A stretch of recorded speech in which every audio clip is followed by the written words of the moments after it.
going to go ahead and get started. So I'm Ted Maney, and I'm actually here at Salem State University. I'm in the biology department. I'm a biology instructor and also an underwater researcher. Oh, so now this works sometimes and not other times.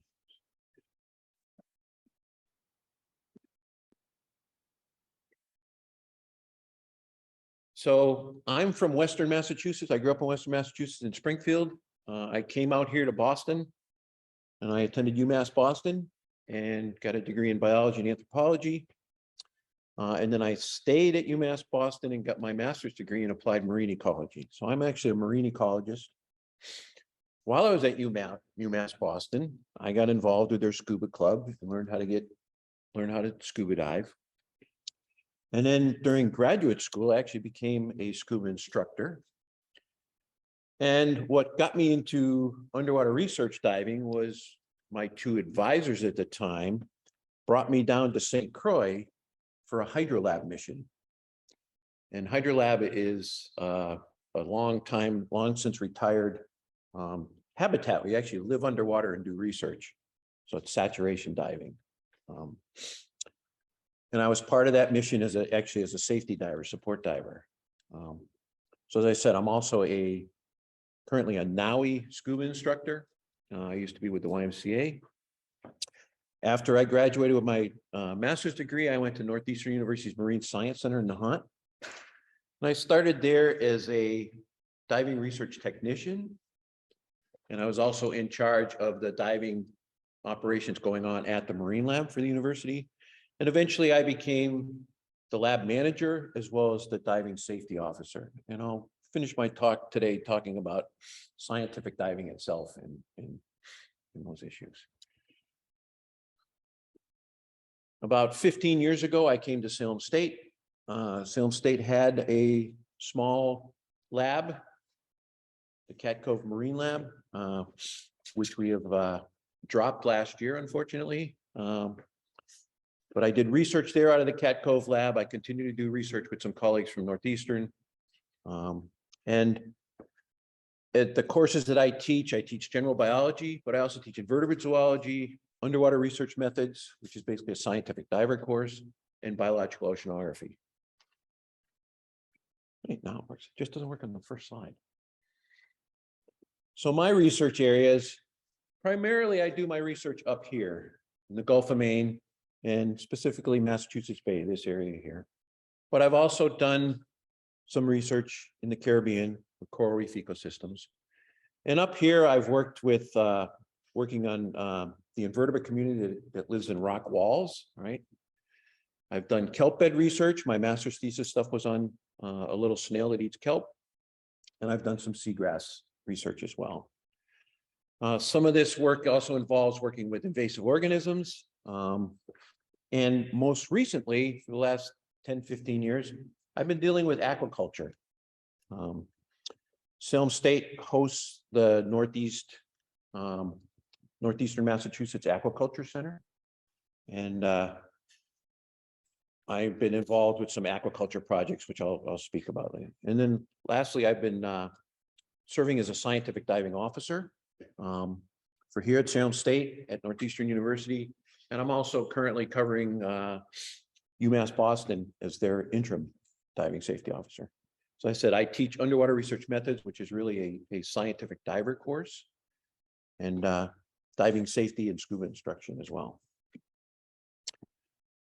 One of the projects I've been involved with for over 30 years now is a study that's been going on for over 40 years, looking at subtidal benthic communities here in Massachusetts Bay. And we have 3 sites. We have 3 around Nahant. So this is Nahant, where the Marine Lab is, the Northeastern Marine Lab. We have 3 sites there. And then we have 2 sites out here at a place called Halfway Rock. And it's a rock that sticks up out of Salem. So Salem's in here, Salem, Beverly Harbor. And Halfway Rock is halfway between Boston Harbor and Gloucester Harbor.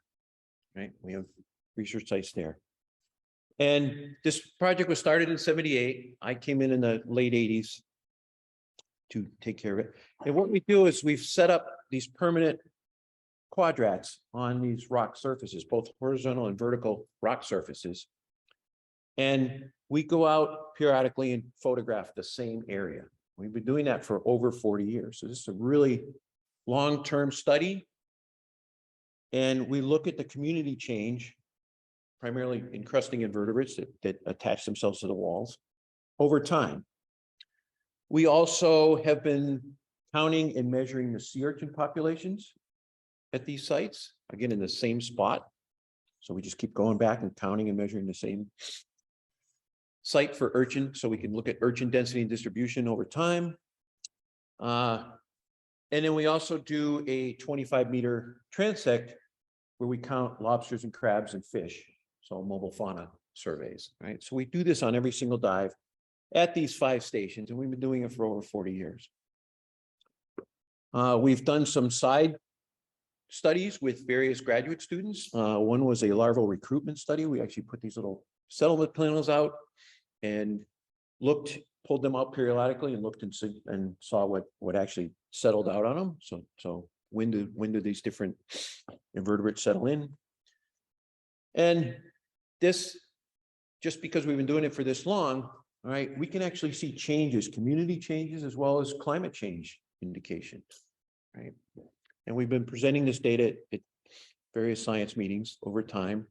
And we're getting ready to start publishing basically a 40-year compilation of what's been going on. Pretty neat stuff. Other projects I've been involved with. Sylvia Earle spoke at the New England Aquarium last night, and she was talking about Cassius sledge, right? And how that's one of the biodiversity hotspots that we want to protect and continue having it protected. And it's really important for the whole Gulf of Maine ecosystem. But I actually was part of the group that started that research.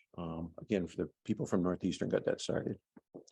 For that work, we use nitrox, which is an oxygen-rich air, which allows us to stay at our depths for a little bit longer. And also, when we do repeated dives, it allows us to have longer bottom time without doing decompression. We also use submersibles at these underwater seamounts. So we dove to 100 to 150 feet, but for the deeper depths, we actually use submersibles. In the Caribbean, I've done some coral ecology studies. The first one was that Hydrolab mission that I went on in 1981. And that was looking at coral reef feeding assemblages. So different clusters of fish that habitat coral reef structures, doing a comparison of that. And that has been published. In addition to Hydrolab, when I got to Northeastern, Hydrolab was replaced by a larger habitat called Aquarius. And I was able to be a support diver, surface support diver for an Aquarius mission. I was supposed to be a aquanaut saturated diver for the next year, but Hurricane Hugo came in and knocked out the habitat, right? And since then, the group that I did research with has gone to other places. They've actually gone back in, but I haven't been part of that team. So unfortunately, I missed my chance to live underwater for 10 days, but I've actually been in these habitats and stay down for an hour at a time, and then you have to come back to the surface, unfortunately. But it's pretty neat to go down and have a cup of coffee, sitting there 60 feet underwater, looking out the window, and the fish are all swimming by. And it's like reverse aquarium concept. I've also, Northeastern still has a 3 Cs program that travels, and they start in Massachusetts. They go to a tropical place. For years, we went to Discovery Bay Marine Lab in Jamaica. I've probably spent a cumulative year's worth of time in Jamaica doing various research projects and also helping this program. And then they also go to the West Coast for one of their terms. So this is the Ammon Rock Pinnacle, which is Cassius Ledge, which is 80 miles out the coast here. It's one of the rich fishing banks that we have that the Gulf of Maine supports. And there's various seamounts. So seamounts are basically underwater submerged mountains. And we used two sites that we compared, and the top of those sites were about 100 feet. And at those sites at 100-foot depth, there was kelp growing, there's cod, big schools of cod, and then some pollock above them. And we did various studies. We were looking at fish and invertebrates. People from the University of Maine were looking at lobster populations. So we used to go out every summer, and either when we were diving, we used nitrox, so it allowed us to increase our bottom time and get more study time. And then we used submersibles, one of which was the Johnson Sea Link, which is this one here. So it's pretty neat to be in a submersible. So this has a bubble with two people. In the bubble, the pilot and a researcher, and then in the back there's another compartment where two other people can sit in. And it has robotic arms, so we actually put stuff at the deeper depths on these. These are like settling racks. We looked at some stuff, and then we leave them out for a year and then pull them back up and see what colonized on them. These are the two habitats. So literally Hydrolab was like a giant tin can. It housed 4 divers, four aquanauts, and they had really basically just a bunk to sleep, and then they went in and out and did their work. It was replaced by Aquarius, and Aquarius was a much larger structure, kind of like a travel trailer size thing. Had 6 divers, multiple rooms, and actually you could prepare your own meals with a microwave. Whereas Aquarius, everything had to be brought to you.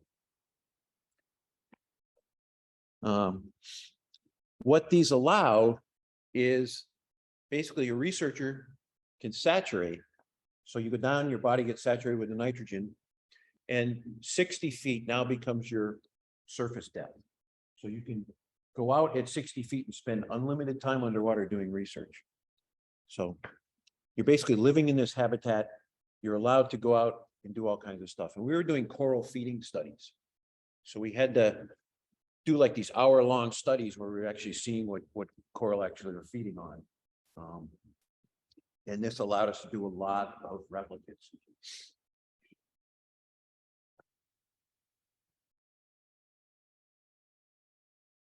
More recently, I've been involved with aquaculture.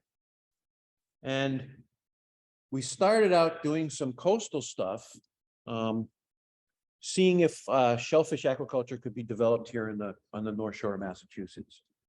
There's too much activity going on for that to happen. But at the same time, we were approached by actually NOAA to see if we could actually get a site permitted further offshore in federal waters. Nobody's ever done that before. And in 2015, we actually got a permit. We got through the process. It took us 3 years to get there. We started in 2012. And actually, if you look and see 2012, that's the year we applied. We got the permit in late, like December 2015. And by the summer of 2016, we actually set up our first long line. So we're doing mussel aquaculture on long lines. And I can show you a structure of what it looks like. So currently we're using a structure like this with just straight drop lines. Another way to do it is you can have a continuous line that you just kind of loop around. But just imagine it's a giant clothesline. These are 400 feet long. We can hang 100 25-foot grow lines or 25-foot loops. And when we started this project, the Coast Guard required us to be at a depth of 50 feet. We had no idea what the growing conditions would be like at that, because coastally, most of the aquaculture is happening in very shallow waters. I thought we'd be okay based on what I knew about the Gulf. And the permit that we have only allowed us to have 3 long lines. So basically they allowed us to do a pilot study. The big concern was our gear being swept away by ocean storms and also impacts to migrating particularly right whales. We've demonstrated that it's feasible to do this out there. We've gotten really good productivity. We have not had any encounters. We've had whales in our area, in our lines, but they just go right through. So it's not an entanglement hazard. It's not any other kind of hazard to protected species. So we've demonstrated that our pilot study is effective. And our next step is 2 years ago, we've actually submitted for a permit modification because with 3 long lines, you're not going to produce enough mussels to be a commercial entity. So we want to try to develop this as a commercial mussel farm. And our site is permitted. So we have the area, we have 33 acres permitted, but we're only allowed to put 3 lines out. So we're trying to get 20 put out there. So we've been in the process since 2020. Unfortunately, with COVID, everybody kind of shut down and the process is going very slowly. But we're hoping to hear in the near future that we can do that. Once that happens, we will actually start getting financial support, buy-in, and probably most likely turn it over to some commercial operation to harvest this. But what we found out is that this is really the way we need to go. So this is actually where we are. So we're roughly about 7-8 miles out of Rockport, so Cape Ann. And then this border here is the Stellwagen Marine Sanctuary. So we're outside of Stellwagen, about halfway up the northern edge. And the site is where it's permitted. We also have lighted navigation buoys, so this is on the navigation charts. And what did we find out? We found out that our mussels grow actually better than they do coastally. The depth was not an issue. It actually turns out that growing these mussels offshore from 50 to 75 feet, we're in the sweet spot of the plankton, right? So the plankton is the microscopic plants and animals that these guys feed on. So that's actually a plankton sample from the site. You can see how very rich it is. And also, when they do aquaculture here coastally, you get all kinds of fouling organisms that attach to the mussels. So it takes a lot of cleaning, right? Our mussels come out, actually, when we pull them, that's what they're like. They're very clean. We get some hydroid on them, a naturally occurring hydroid that comes and goes, but it's really easy to rub off, right? If we did this, if I showed you mussels from a coastal mussel farm, they have all kinds of things on them and they need a lot of scrubbing to clean them up, right? So it's less work, right? So again, some research from this project that kind of demonstrates that actually where we are is the right spot for growing them. They also are able to grow year round. So what happens coastally is in the winter, the plankton dies off with the colder water. So near shore shellfish are getting less food. Offshore, we're getting continual plankton supply year round. Actually, in the winter months, we get better plankton supply. And these guys just keep growing. So inshore, it takes 1.5 years to almost 2 years to get mussels to 2-inch size, which is market size. So if you've eaten mussels in a restaurant, those are about a 2-inch mussel. We can actually get them there in almost a year, less than a year, 10 months to a year, right? So good production. Our mussels are growing about almost 5 millimeters a month. As I said, we're getting them to harvest size in about 10 to 12 months. They have a really good meat to shell ratio, good condition. One of our early sponsors of this project was Legal Seafoods. We brought some mussels into their head chefs, and like 8 out of the 10 of them said they were the best mussels they've ever eaten. And they really are. They're high quality product. And our yield is roughly 10 to 15,000 pounds of mussels per long line per year. All right, so obviously if we can get this up to 20 or the next step would be expand it further. So once you get to 20 built up, expand it a little further, and then you'd actually have a really good commercial entity. So the next steps on this is we're waiting for that permit approval. So then we can expand the farm.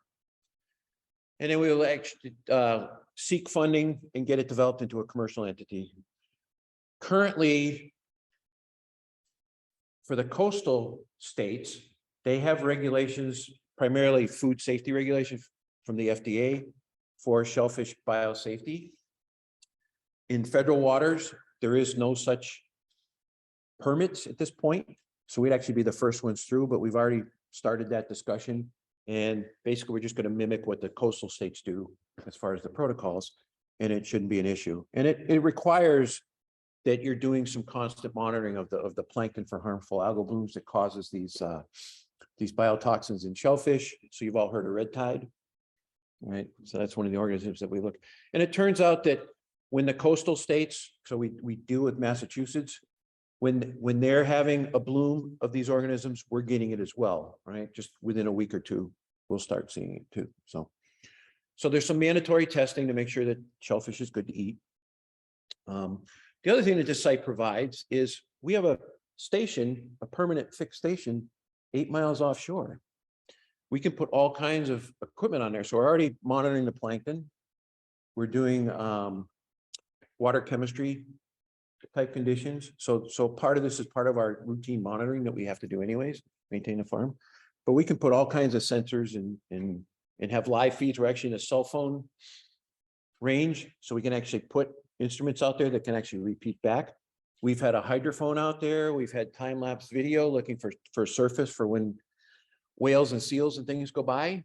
The hydrophone can listen for whale sounds. And again, in the hydrophone stuff, no right whales at all. Other whales, obviously we hear, but not right whales. And we're also looking at alternate species to grow out here. So kelp does not attach naturally to our sites here, but you could certainly grow kelp in these depths. So you can add kelp to your mussel farm. But what we do get is we get scallops, sea scallops that attach to the line. So the first they attach, then they actually, when they get to be about an inch, they'll drop off and live on the bottom. And we're getting them to attach to our lines. So we can actually collect those, put them in trays and grow those as well, right? Mussels get about wholesale about $2 a pound. Sea scallops are getting like $15 a pound. So from a commercial aspect, there's your money crop. All right, switching gears, scientific diving. So scientific diving is different from recreational diving. You're a working diver, so you're almost a commercial diver. Scientific diving has an exemption from the commercial diving regulations. But there's conditions. You got to have a dive manual. You have to have a program. You have to have a control board that oversees your programs. And there's an organization called the American Academy of Underwater Sciences, or AAUS, and that's the standard setting organization for the US, right? I was actually this organization's president in the late 90s. And actually during the 90s, I was a standards chair. So I kind of know a little bit about scientific diving. So here's the difference, right? Recreational, there's various training agencies. You have variable number of training dives. There's no medical required per se. Most of the time it's just a medical history form. And it's a lifetime certification. It doesn't expire, right? With scientific diving, it's defined by OSHA. We're a working diver, all right? I work for Salem State University. So I'm an employee. When I go out and do research, I'm doing it as a diver. We have training standards. We require a medical. The training standards require 100 hours of training and 12 training dives. You have to maintain that status. So you have to make so many dives a year. And we also have depth limits, and you have to maintain your depth certification. You have to be in a scientific diving program, right? That has a manual and a control board. And we also require emergency training. So a lot of these are just our OSHA conditions for employees, emergency training, and the medical. So it's a more defined program than recreational, but most of the scientific divers start out as recreational certified divers and they get into a program either through graduate school or as a researcher, and they get trained by that organization to do the 100 hours and the 12 dives, and they become certified scientific divers. Any questions? That was actually from Grand Cayman. The dive masters, I don't know if they still do it, it's like 20 years ago. The dive masters ride around the island on bikes, and when they leave, they throw their bike at their favorite dive site. So there was essentially a brand new bike sitting on this wreck, and I tried to pedal it, didn't get very far in the sand. But I just had my dive buddy take a picture of me, and then I put him on the bike and I took a picture of him. So, but diving's like riding a bicycle. Question.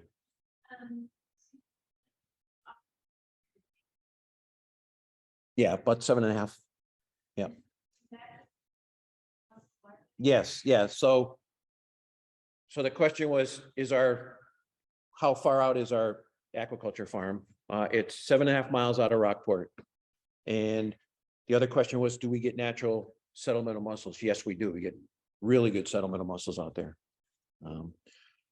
And that's part of your supply. So your mussel supply can come from natural set, and you put out different kind of rope that'll collect the larvae.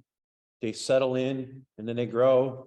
And the Cat Cove Marine Lab had a shellfish hatchery. We were doing soft shell clams, and we were also looking at doing mussels. And the idea would be get the mussels to actually settle out on a line, and then we could just hang the lines out and grow them.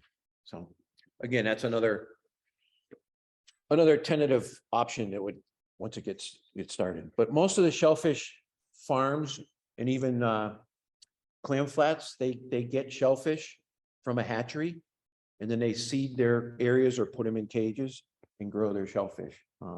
They do get some natural set, like oysters. If you have oysters growing, you can get natural settled oysters in, and certainly mussels. Mussels settle all over the place. We get mussel settlement here roughly twice a year. We get a huge settlement in early June, and then a later one September, October.